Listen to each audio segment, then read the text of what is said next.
Hey, welcome to the channel. Today we're going through some Reddit stories while I play Minecraft in the background. Grab a snack, get comfortable, and let's get into it. Okay, first story. This one is from r/am I the asshole, posted by you/northstardoll7.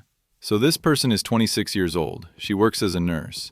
She recently got out of a bad relationship and needed somewhere to stay temporarily, so she's renting a room in her childhood friend's mom's house. The friend, also 26, doesn't actually live there. She lives at her boyfriend's apartment nearby. He pays for everything. Now, the friend hasn't had a job in 3 years. Not because of anything medical, not because of any real barrier. She's described as perfectly capable of working. She's just been trying to find a job for 3 years. And she canceled yet another job interview recently because she, and I quote, didn't feel like going. On top of that, both the poster and the friend's mom regularly pay for her food whenever she comes over, which is multiple days a week. They also give her rides constantly everywhere because she can't drive. So one day, the friend vents to the poster about how her grandma got mad at her for canceling that interview. And the friend says, this is the actual quote, like, if I wanted to have a kid, my whole family would be mad at me. No one should be able to give you crap about that if you wanted kids, and it should be the same for me not working. And the poster responds, calmly, she says, no, because I'm self-sufficient. Everything I have is because of me. You are heavily dependent on your mom, your boyfriend, and now me. It's completely understandable that your family is upset at you for canceling yet another interview. It's disappointing for everyone. We're all tired of paying for your meals, and your boyfriend can barely afford rent on his own. The friend went into another room and cried on the phone with her boyfriend. Now the poster is wondering if maybe she was too harsh and could have been more sensitive. Was she wrong? Not even a little bit. She said something true in response to a genuinely wild comparison. You don't get to equate choosing not to work for 3 years while living off other people with having a child. Those are not the same thing. And the friend didn't just make a bad comparison.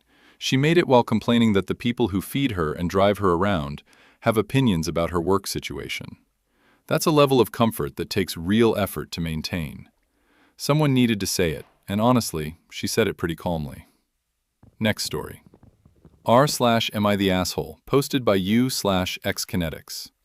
This person is 17 years old, and she has final exams in 2 weeks. She describes them as, quote, the most important academic moment of my life. Her best friend is 19, and they've been close since they were kids. They have this habit where they call each other every single night for hours, just to laugh and vent. Now the friend knows about the exams. She knows. But she's been calling and texting constantly throughout the day anyway, every single day. The poster has still been replying. She hasn't gone silent. She hasn't ignored her. But she's been keeping her answers really short because she's trying to study.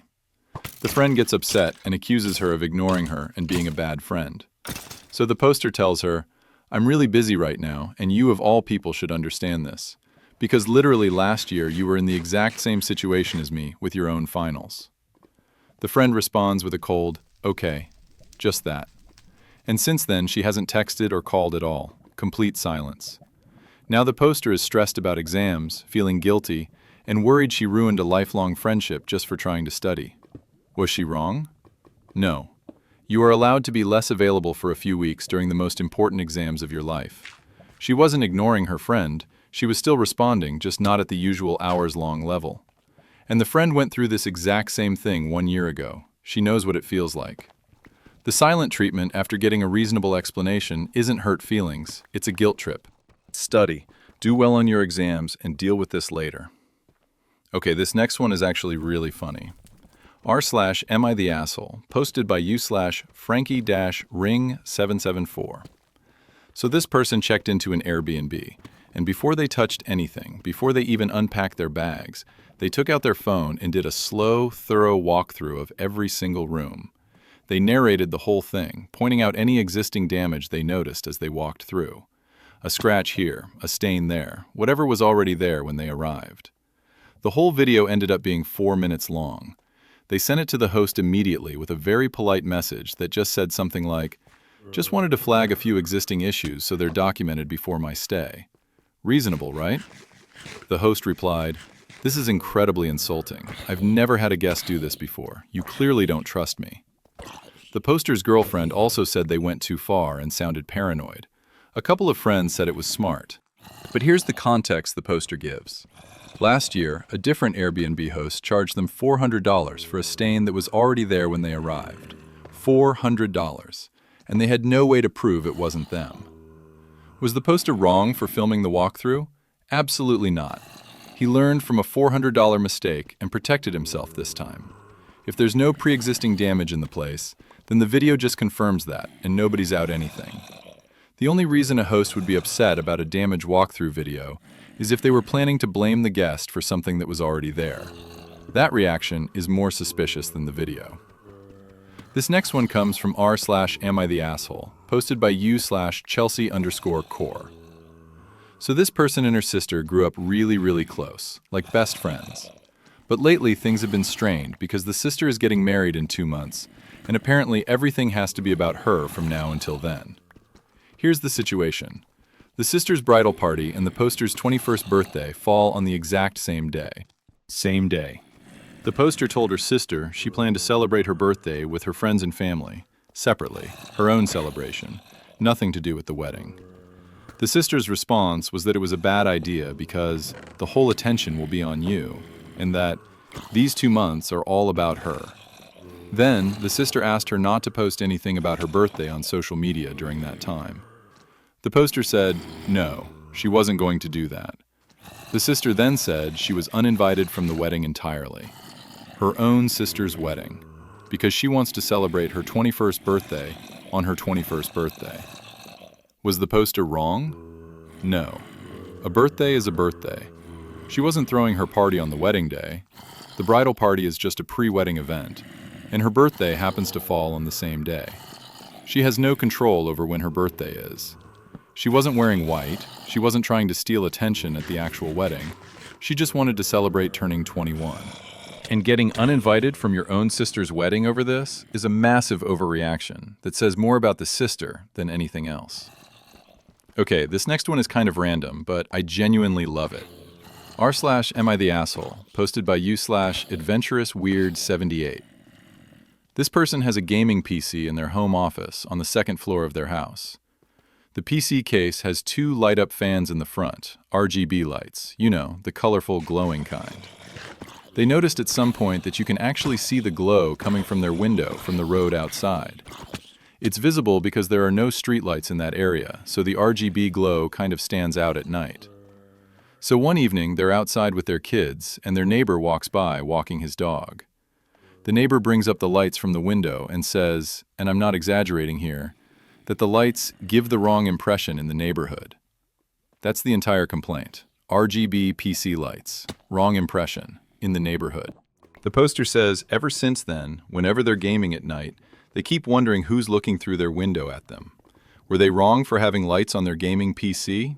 I genuinely cannot figure out what impression the neighbor thinks colorful PC fans are giving off.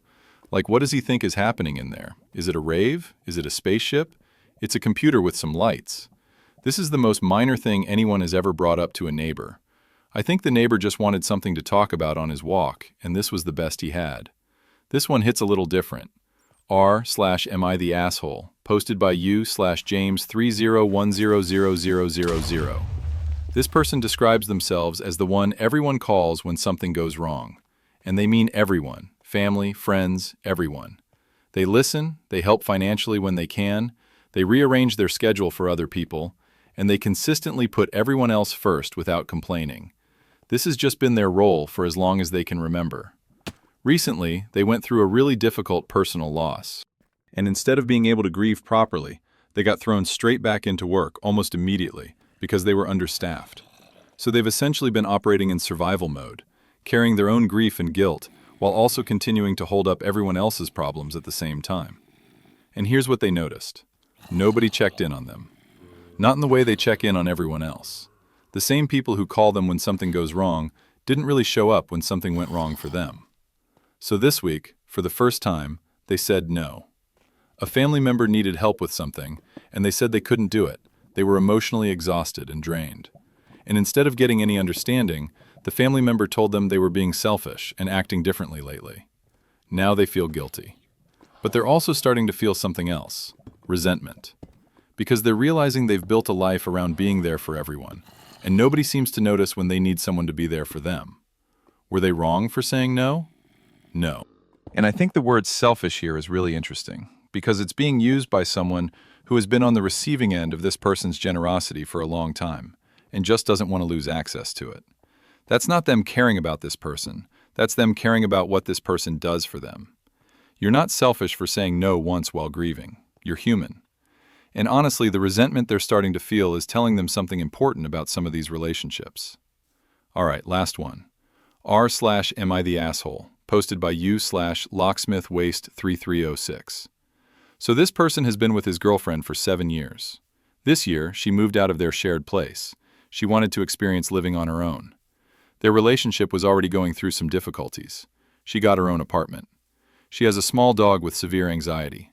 The dog barks all day when she's gone at work. All day. So she comes to him and asks him to take the dog to his place 5 days a week while she goes to work. 5 days a week. Every week. He says he wants to think about it before answering. Because they're constantly breaking up and getting back together, and taking the dog would be at minimum a 4-month commitment. He has a house, so space isn't the problem. He just wants to think about it first before agreeing to something this big. She responded by cursing him out, calling him a selfish asshole, and breaking up with him. Again. For saying he needed time to think about it. She literally broke up with him for saying, "Let me think about this." Was he wrong for not immediately agreeing? No. "Let me think about it" is one of the most reasonable responses you can give to a 4-month daily commitment, especially in a relationship that's already been going through it. And the response to that, immediate cursing, calling him names, and breaking up with him, tells you everything you need to know. That's not a reaction to him saying no. He didn't even say no. He said he needed time. And that was enough to blow the whole thing up. I think he should use that thinking time to think about more than just the dog. Okay, this one's a quick one, but it is sending me. R/Am I the Asshole, posted by U/CWELP1890. So this person has a habit. Instead of putting toothpaste on their toothbrush like a normal person, they just squeeze the toothpaste directly into their mouth. Skip the brush entirely for the paste part. Their partner thinks it is absolutely disgusting and yells at them every time they do it. The poster's defense is, and I actually think this argument is kind of interesting. They say, "We're already swapping spit all the time. We kiss, we share food, we share drinks. So the germs argument doesn't really apply. Also, toothpaste has antibacterial properties, so any residual germs from my mouth should be gone by the time my partner uses it anyway." They also clarify they handle it differently when guests come over, so it's not like they're doing this to the toothpaste everyone uses. Are they wrong? I mean, logically? The argument kind of holds. Couples share way worse things than contact with a toothpaste tube. But I think the issue isn't really the germs. It's that watching someone do this is just viscerally unpleasant. You're not wrong for doing it, but you might be wrong for being surprised that your partner finds it gross. This one is from R/Am I the Asshole, posted by U/CookieBear00. So this person is 26, lives with her boyfriend in a very small apartment. She has anxiety and OCD, and her bed is basically her safe space. She's only really comfortable sharing it with her boyfriend. Her boyfriend's mom sometimes comes over and stays, usually sleeping on the couch, which the poster says she's been okay with. But a couple of times in the past, when the mom was having pain issues or needed help, the poster let her sleep in their bed while she took the couch. She says she hated it both times but didn't say anything because she has trouble saying no to people.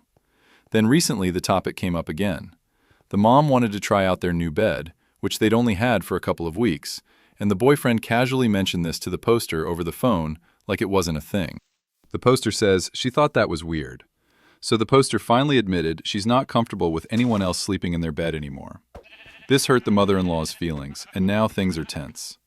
There was also another situation where the poster felt pressured in the moment into agreeing to give the mom $1,000, then changed her mind and communicated that through the boyfriend, and the mom left the apartment crying.